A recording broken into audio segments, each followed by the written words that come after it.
Before we move on to the list, or any sort of list of players that I have for you guys, we got to talk about Alex Kirilloff, the left fielder or the outfielder in general of the Minnesota Twins.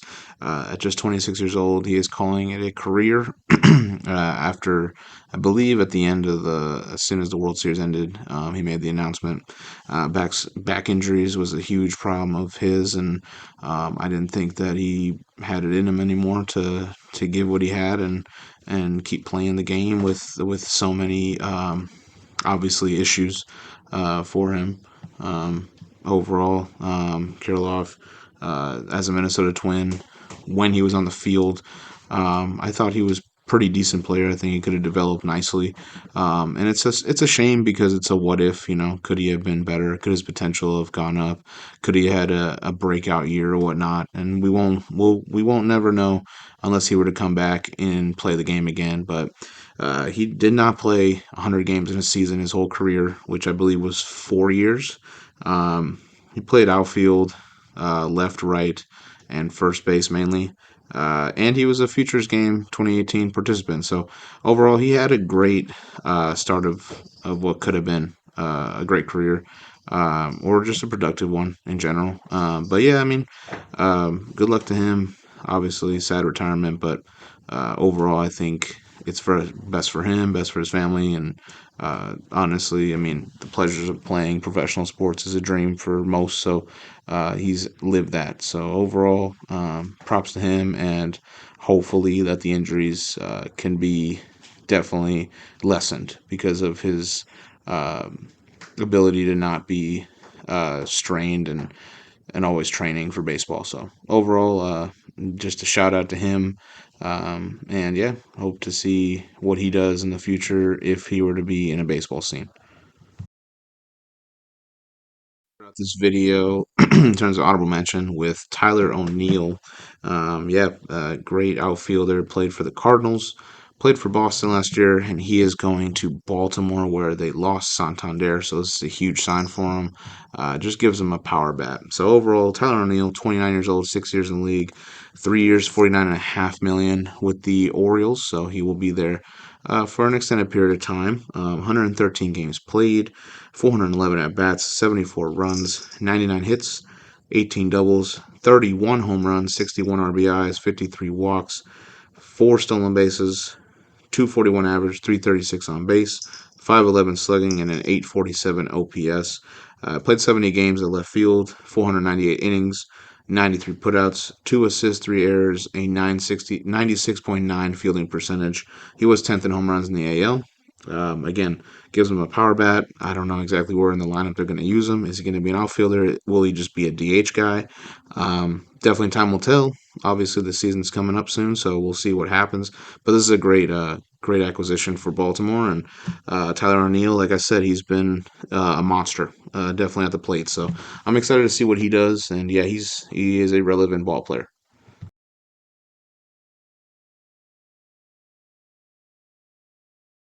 Next up, we have Andrew Benintendi, the longtime Boston Red Sox.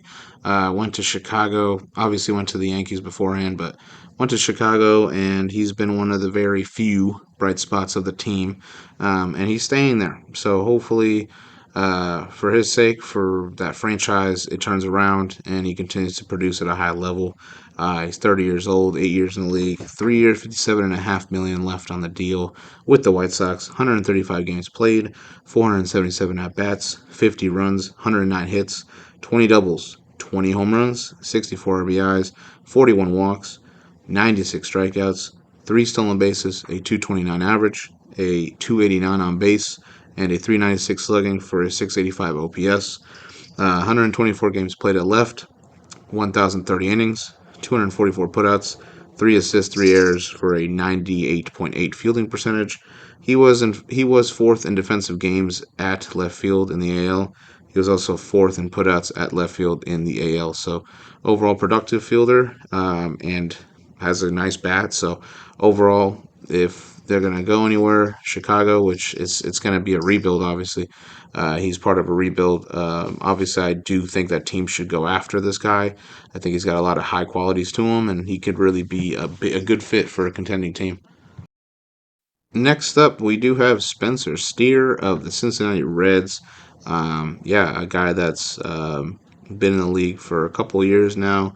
A little bit of a late development, but I mean overall, still pretty nice player to watch. Definitely entertaining at times, and has a lot of good potential. I would like to see what the Reds do here on out, and see if they are trying to make a push for a playoff contention, just because they are a decently good squad, and they got some great pieces. So overall, it really just depends on what they do this year, and how their team molds. And obviously their pitching staff's pretty a little bit questionable, so they're gonna have to figure some stuff out here. So Spencer Steer, though, very positive in the city there.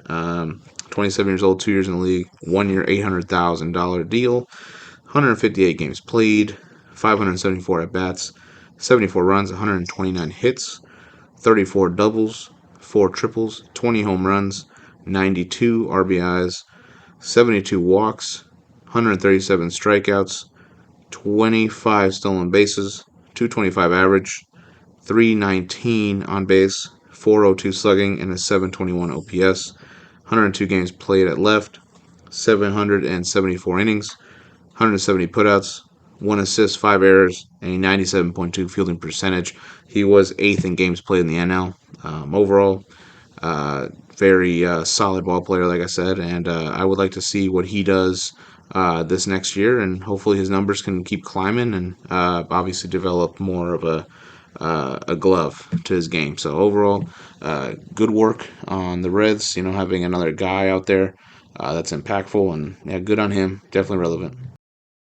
Up is Taylor Ward of the Los Angeles Angels. Again, another organization that's obviously fully based on Mike Trout, and obviously recently his injuries and the impact that it has had on the team, and how the team has always been kind of mid tier. So, people obviously are assuming how they are mid tier means they have some mid tier players. They got some ball players out here for the Angels, and Taylor Ward's one of them for sure. 31 years old, 4 years in the league, 1 year, 7.82 million, 156 games played, 585 at bats, 73 runs, 144 hits, 26 doubles, 2 triples, 25 home runs, 75 RBIs, 63 walks, 163 strikeouts, 6 stolen bases, a 246 average, a 323 on base, a 426 slugging with a 748 OPS, 141 games played at left, 1,241 innings, 302 putouts, 8 assists, 5 errors, 98.4 fielding percentage. He was first in defensive games at left field in the AL. He was first in putouts at left field in the AL, and third in assists at left field in the AL. So overall, very productive, pretty good glove, and his bat is underrated. So overall, the Angels do have people, and hopefully Mike Trout can come back to full health, and hopefully this team can try to kind of climb their way back to where they once were, which was playoffs almost every year. So we'll see how it goes. But Taylor Ward is definitely a solid veteran player. De La Cruz, the now new Brave player for this year. I think it's a really good pickup. I think he could definitely be used in on the outfield, and definitely his bat is definitely underrated. I mean, obviously people don't watch Marlins games, right? So it's definitely not noticed. But he is a good ball player. He definitely has a pretty good arm. In terms of his glove, it's pretty nice, dude. So overall, Brian De La Cruz, 28 years old, 3 years in the league. Again, he played for the Marlins, and then he got traded, I believe, midway through. Played for the Pirates, and the Atlanta signed him for 1 year, $860,000. I believe it's like a prove it deal. I feel like 149 games played, 584 at bats, 61 runs, 136 hits, 25 doubles, 21 home runs, 68 RBIs, 5 stolen bases, 29 walks, 170 strikeouts, 233 average, 271 on base, 384 slugging with a 654 OPS. He also had 55 games at left, 443 innings, 85 putouts, 5 assists, 1 error, 1 double play for a 98.9 fielding percentage. Yeah, no awards, but overall, this is a guy that I believe is going to be pretty impactful for Atlanta. Obviously, this is a team that's a postseason team, so I am excited to see what he does. And yeah, I mean, he's going to fit right in. Um, they just got a lot of players there. In terms of like the culture, the cultural background, the winning, I think it's going to be all kind of like cloud nine type feel for him, just because he's so used to losing a lot of games here. So overall, it is nice. I think it's a good addition, and I think Atlanta's got someone here. Start this list off with number 10, Colton Cowser. Yeah, the rookie phenom for the Baltimore Orioles is going to be just that. He's just going to develop more. He's a very, very impactful player.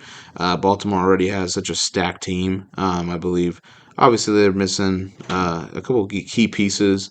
Corbin Burns was a huge loss for him, but I do believe this is a team that definitely in the next 5 years they're going to be World Series champs. I do believe that. I think they have a quality team to become a World Series contender, which they've already kind of built.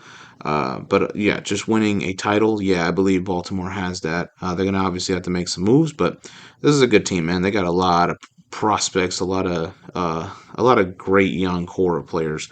Colton Cowser is gonna be one of those guys. 24 years old, 1 year that he's been in the big leagues. 1 year, $800,000 on his contract. I do believe he'll be extended a lot more than that. 153 games played, 499 at bats, 77 runs, 121 hits, 24 doubles, 3 triples, 24 home runs, 69 RBIs, 52 walks, 172 strikeouts, 9 stolen bases, a 242 average, a 321 on base, a 447 slugging for a 768 OPS with a 3.1 WAR. 109 games played at left, 809.2 innings, 202 putouts, 2 assists, 1 error, a 99.5 fielding percentage. In the postseason, he played 2 games in the wild card, 7 at bats, 1 hit, 3 strikeouts, a 143 average, 143 on base, and slugging for a 286 OPS. 15 innings that he played, 3 putouts for a 100% fielding percentage. Um, Overall, he was third in fielding percentage left field in the AL, and that's really about it. But overall, this is a young guy, just started this past year, so I'm excited to see what Colton Cowser does. And yeah, I think this is a good ranking for him. Leaving him off honorable mention, I feel like that would have been kind of criminal. So overall, definitely deserving of being on the countdown. And again, good young core they got.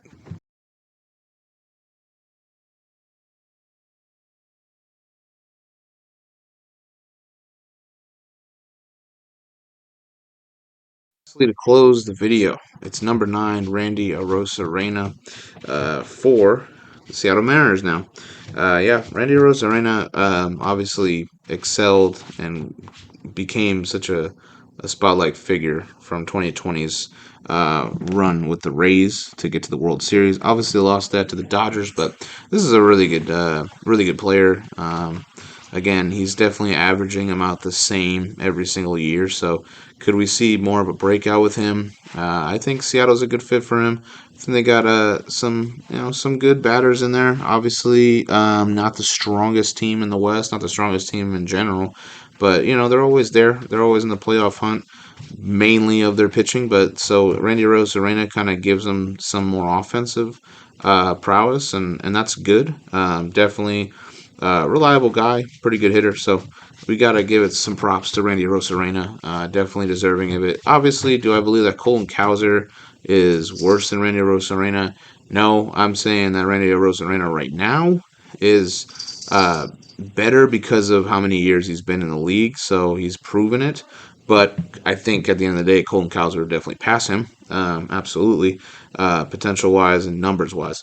Randy Arozarena, 30 years old, 4 years in the league, 1 year, 11.3 million for Seattle, 154 games played, 549 at bats, 77 runs, 120 hits, 33 doubles, 20 home runs, 60 RBIs, 73 walks, 169 strikeouts, 20 stolen bases, a 219 average, a 332 on base, a 388 slugging, a 720 OPS. He also played 140 games at left, 1,891 innings, 258 putouts, 5 assists, 2 errors, a 99.2 fielding percentage. He was 10th in doubles in the AL. He was third in defensive games at left field in the AL. He was third in putouts at left field in the AL, and he was fourth in fielding percentage at left field in the AL. So overall, Randy Rosarena, definitely impactful, definitely brings some pop to Seattle's lineup, and overall, um, I'd say for the most part, gives you the same amount of production every year. So you know, some guys you just need that and accept it like that, and that's pretty much where they base their careers off. Overall, Randy is pretty talented, obviously, and I do believe that he does deserve to be in a top 10 list right now.